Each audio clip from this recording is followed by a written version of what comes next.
and to cut this squash, so that biodegradable containers such as the squash may contain all the vitamins of that product. And this is almost like a perfect packaging, and it requires no adjustments. And this fever for what is disposable was transferred to many objects. Over time, we consume many, many more products that be turned into disposable products. We are under the impression that products last less time now, and it is very difficult to repair them. It will be cheaper to buy a new one than to repair the old ones. Unfortunately, this is true in many cases.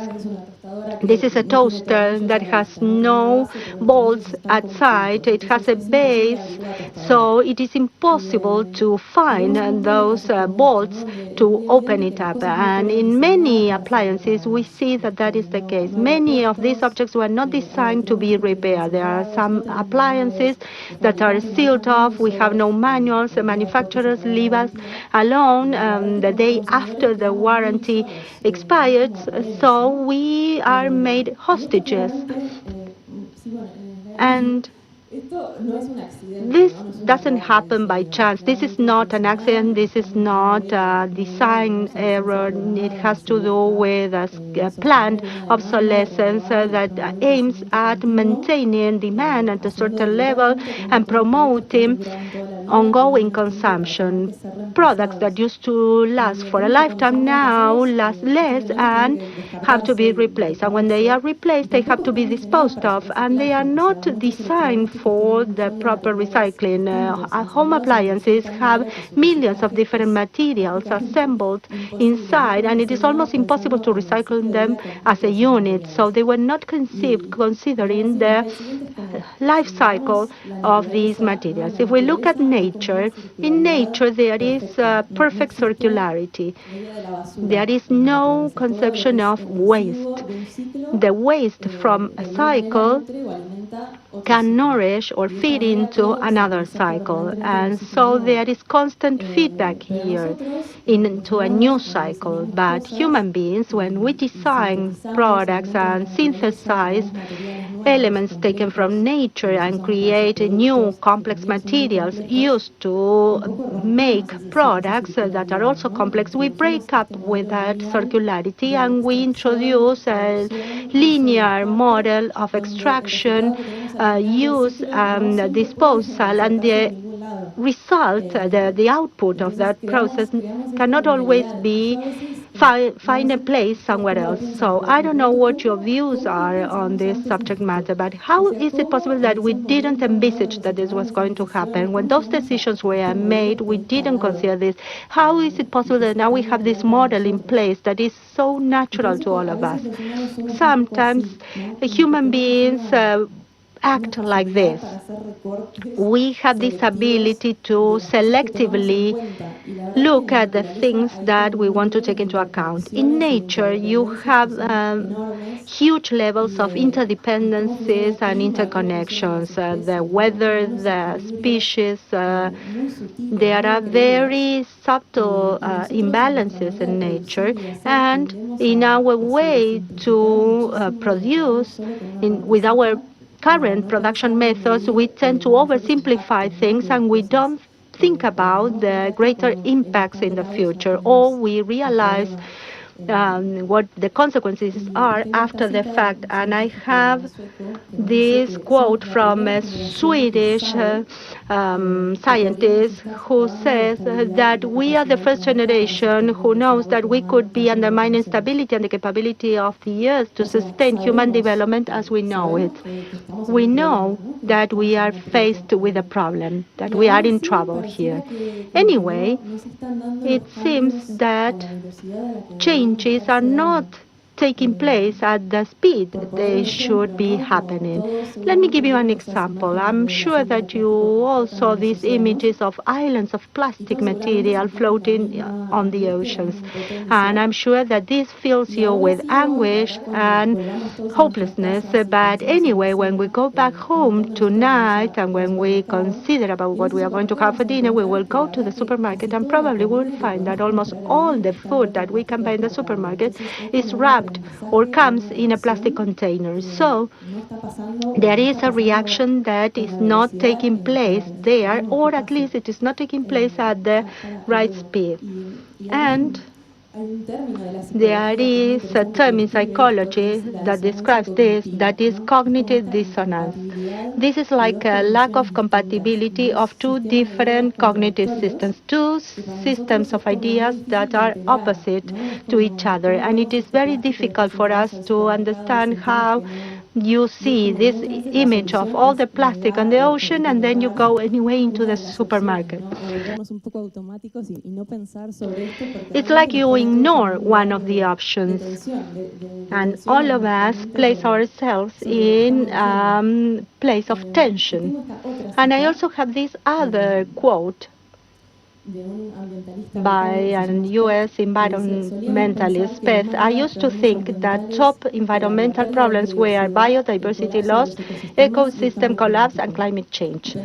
I thought that 30 years of good science could address these problems.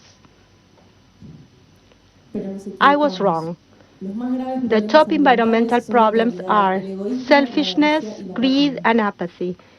And to deal with these, we need a cultural and spiritual transformation. And scientists don't know how to do that.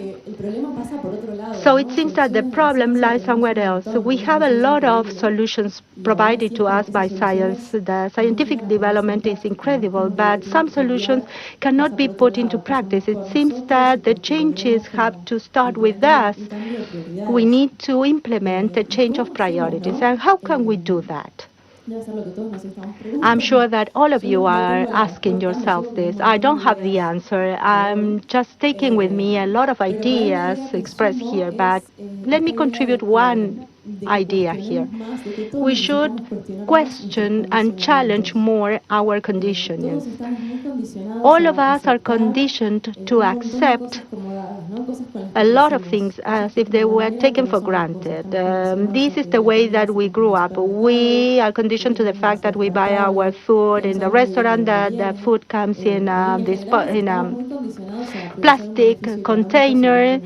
We tend to give priority to economic benefit over environmental or social benefits. And this reminds me of a movie from the 1990s, The Truman Show. I hope that if you haven't seen it, I'm not spoiling the end of this movie for you. Truman was born within the context of a reality show. He is born and raised in a big filming set. And in the world, in there is the only one he knows. As he grows up, he starts identifying a lot of inconsistencies. He feels that there are certain things that don't make so much sense. So he starts wondering whether the world could be different. And everybody tries to stop him. All the other actors and actresses that interact with him are also employed by the directors of that reality show and try to persuade him of not pursuing those ideas. But one day he reacts and he ventures to go on a sailing boat into the sea, and he feels that there is something that is not entirely right in that way. So he sails towards the edge. And I like this metaphor that all of us are a little bit like Truman. We all feel, we all see these signals.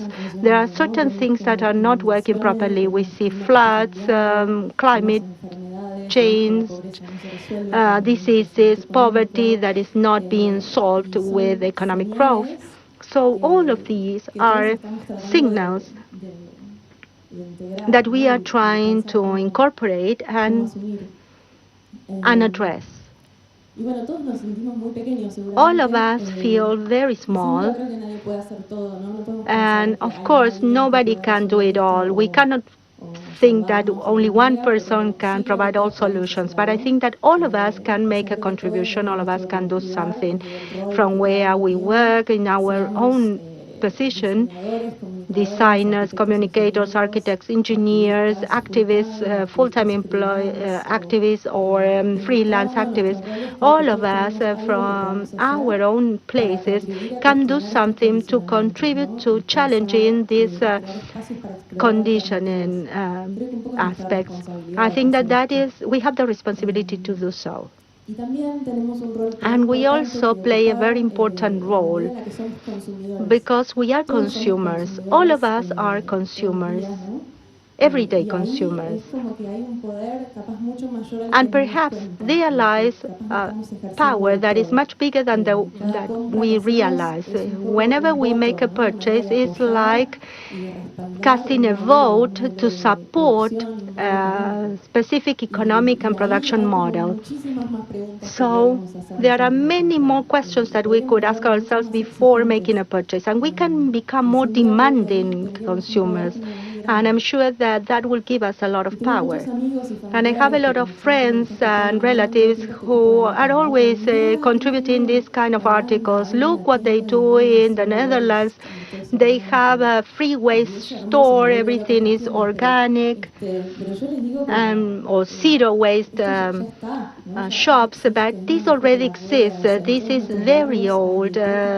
In all our neighborhoods, we have shops that sell products in bulk, and the only difference between these and the other shops in other countries is that I have to bring my own container to get it refilled. But I think that there are many things that are accessible to us and that do not necessarily imply big efforts or big changes in us. Just some minor twists, minor adjustments in our mindsets, in our behaviors as consumers. And being a responsible consumer also implies looking after what we have so that these objects can last a long time. When you repair something, there is a dual purpose. You extend the service life for that object, so you avoid the impact of disposing of that object, but we are also avoiding the impact caused by the production of a new product to replace that one. So the practice of repairing has very concrete benefits, and it allows us to look after these objects and also natural resources. And it has to do with a generational belief. For my grandmother, it was obvious that things have to be repaired. So did my grandfather.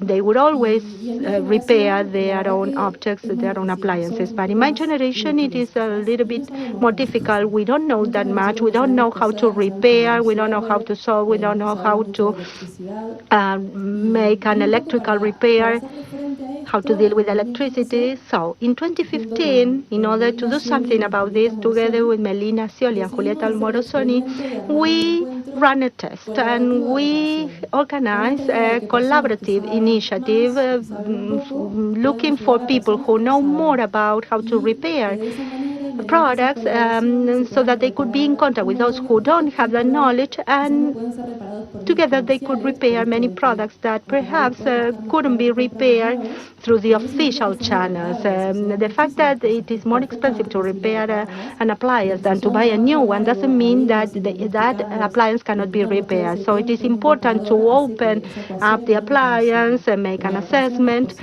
So perhaps that is why the job is so expensive. But so we started organizing these meetings of what we call the Repair Club. And we started convening, calling upon people who are very handy and who know how to repair things and would be willing to help others. And a lot of people got together, and for more than 3 years now we have been organizing this kind of meetings. And in this club, we intend to give a new meaning to the practice of repairing, to view repairing as a responsible practice, as a contribution that we can make to change our role as consumers. We have been doing this for 3 years. We still get messages from people asking us what we repair, how we work. And we also ask ourselves that question. Although we may repair different small home appliances used in the kitchen, like a blender or garments or bicycles or electronics or toys, books. We also ask ourselves that question, is it the only thing that we are repairing? We feel that perhaps more important than the objects that we are repairing this role of ourselves as consumers and our direct relationship with the natural resources that are part of these objects. And we also feel that we are also repairing something in the community because we are creating this space where we can spend time with people we don't know and we get together for a common purpose, such as repairing a lamp. So at the community level, we feel that this is extremely valuable. We have organized more than 40 meetings in 3 provinces across Argentina, also some others in Uruguay, Mexico. We feel that the ingredients necessary to form a repair club are everywhere. We have a website, repair.club, and whoever wants to start a club can do that. So those interested could send us a message and we will provide them with materials based on our own experience. We are not inventing anything new. We are not reinventing the wheel. These clubs exist already in other parts of the world. We have introduced our own characteristics, but we invite you to join us in these meetings. Usually we have one meeting every month. And if you are far away and you want also to organize this kind of meetings with your neighbors, your communities, your schools, or your workplaces, well, we encourage you to do so. And in conclusion, let me share with you these kind of searches. This is the kind of questions we ask Google. What would happen if all people on Earth jumped at the same time? What would happen if all of us ran in the same direction at the same time? What would happen if all of us sneezed at the same time? So you can have a variety of questions and also very funny and varied replies. But we like this curiosity as a collective group. We get together and we collect our individual actions and we can have a larger impact to modify the reality we live in. So thank you.